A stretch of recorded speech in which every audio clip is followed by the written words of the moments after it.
Canal del Congreso, el canal de la Unión, presenta.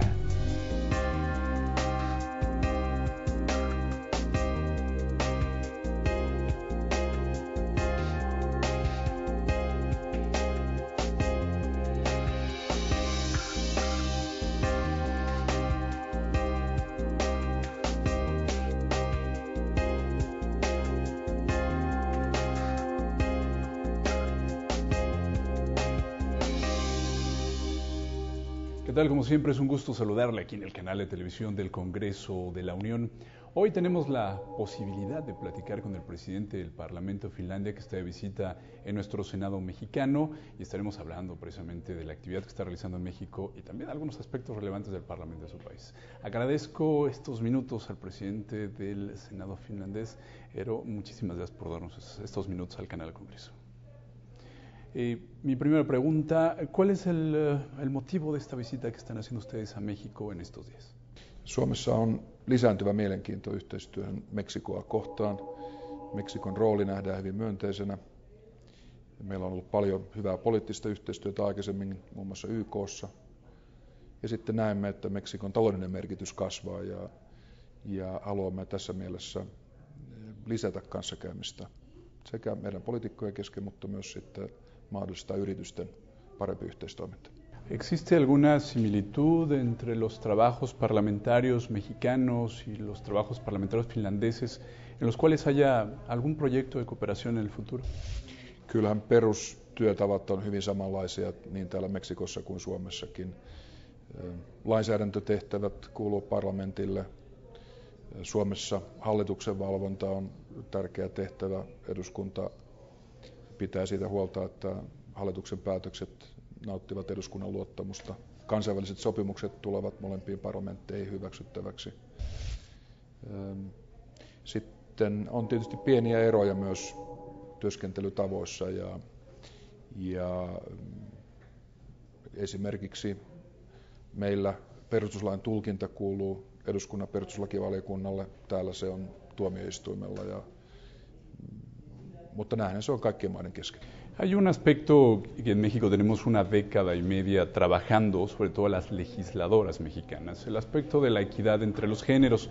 Finlandia es un país pionero en la participación de la mujer en la actividad parlamentaria. Durante ya todos estos años, ¿cuál es el balance que tienen ustedes de la participación parlamentaria de la mujer?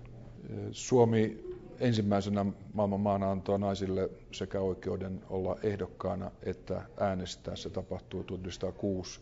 Ja naisten määrä on tasaisesti lisääntynyt eduskunnassa. Nyt meillä on 43% kansanedustajista naisia. Se on enemmän kuin koskaan aikaisemmin. Naiset ovat ottaneet myös tärkeän roolin toimeenpanovallan puolella. Siis meillä on oikeastaan tällä hetkellä kaikissa tärkeissä tehtävissä ollut naisia tai on tälläkin hetkellä presidentti esimerkiksi pääministerinä, ulkoministerinä, puolustusministerinä, poliisiministerinä ja keskuspankin pääjohtajana ja niin edelleen. Ja kyllä meidän kokemukset on yksinomaan myönteisiä, että miehet ja naiset ovat oppineet tulemaan toimeen keskenänsä ja arvostamaan toistensa mielipiteitä. Ja kyllä se tuo naisten vahvempi läsnäolo vähän ehkä, voisiko sanoa, pehmeämpää painotusta politiikkaan kuin perinteinen miehinen kulttuuri on. Meillä on ollut systemaattinen tavoite edistää naisten osallistumista politiikkaan ja poliittiseen päätöksentekoon. 30 vuotta sitten hyväksyttiin lainsäädäntö, jossa kaikkiin kunnallisiin komiteoihin ja lautakuntiin ja myös valtiollisiin lautakuntiin niin pitää olla vähintään 40% molempia sukupuolia. Silloin sillä lisättiin suuresti naisten osallistumista. Mutta tänä päivänä asiat on kääntynyt niin päin, että nyt meillä on monissa tapauksissa miehet tulevat valittua näiden kiintiöiden ansiosta. Eli miehiä on nyt pakko valita, kun 30 vuotta sitten oli niin, että naisia piti valita ehkä enemmän kuin alun perin oli ajateltu. Suomessa tänä päivänä monissa paikoissa on naisvalta. Esimerkiksi omassa eduskuntaryhmässäni 2/3 on naisia. Että on parempi olla sututtamatta naisia, jos haluaa päästä puhemieheksi. Un tema fundamental antes de concluir esta charla. En nuestro país estamos en un debate sobre la energía, el petróleo, la generación eléctrica. Ustedes como parte de Europa y este debate que estamos viendo entre Ucrania y Rusia, esta parte energética, ¿hay algún debate particular sobre este tema en el Parlamento finlandés? No, Suomi on pitkään rakentanut oman energiahuoltonsa monipuolisen energiansaannin varaan, että on monia energialähteitä ja niitä on kehitetty tasapuolisesti niin, ettei olla riippuvaisia yhdestä energiamuodosta. Suomi tuottaa lähes 40% energiastaan uusiutuvilla energialähteillä, siis vesi, bioenergia ja sitten sen lisäksi niin tuuli nousee, aurinkoenergiaa käytetään, että tämä energian monipuolisuus on toiminut meidän eduksi myös nyt tässä Ukrainan kriisin yhteydessä.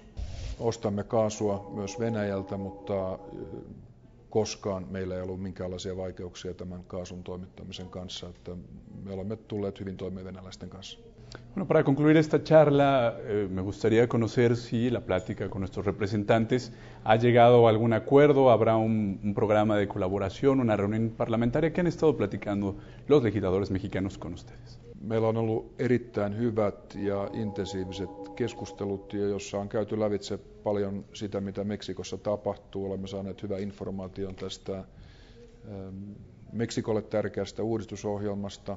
Ja me toivotamme sille uudistusohjelmalle kaikkea menestystä. Uskomme, että se toimii meksikolaisten parhaaksi ja antaa myös mahdollisuuksia lisääntyvään kansainväliseen yhteistyöhön ja kauppaan ja sitä kautta suurempaa hyvinvointia.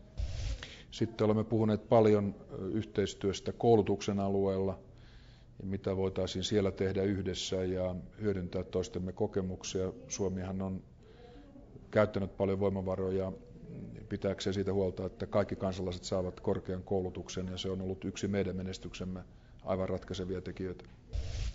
Olemme puhuneet siitä, miten koulutus saadaan hyvälle tasolle ja miten saadaan korkeatasoisia opettajia ja sitä kautta lapset ja nuoret oppimaan hyvin.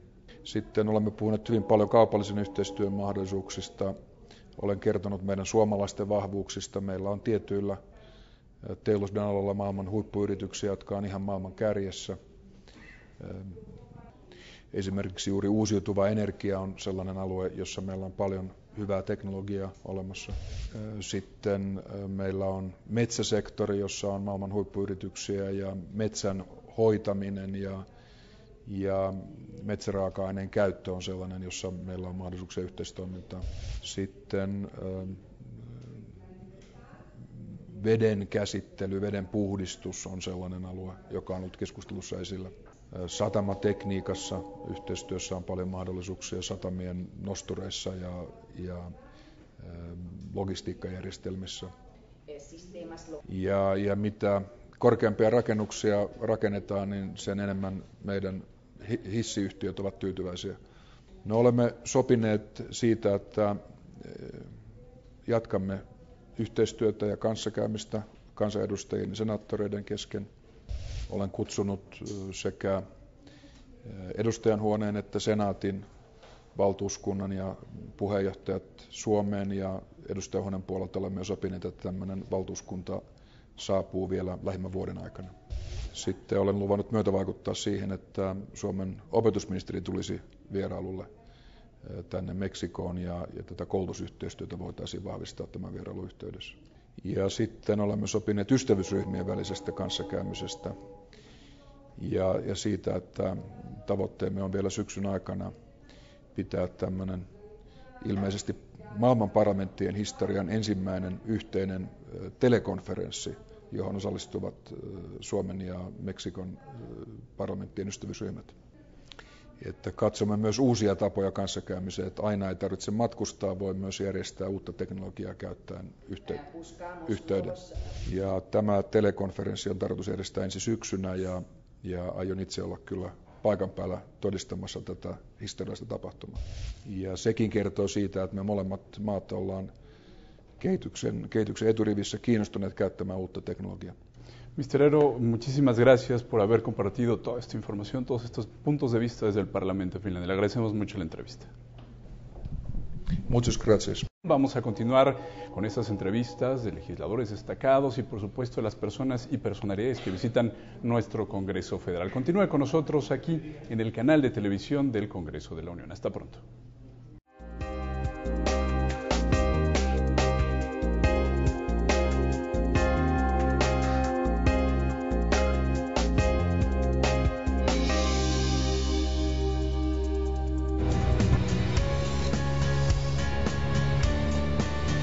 Canal del Congreso, el canal de la Unión, presentó.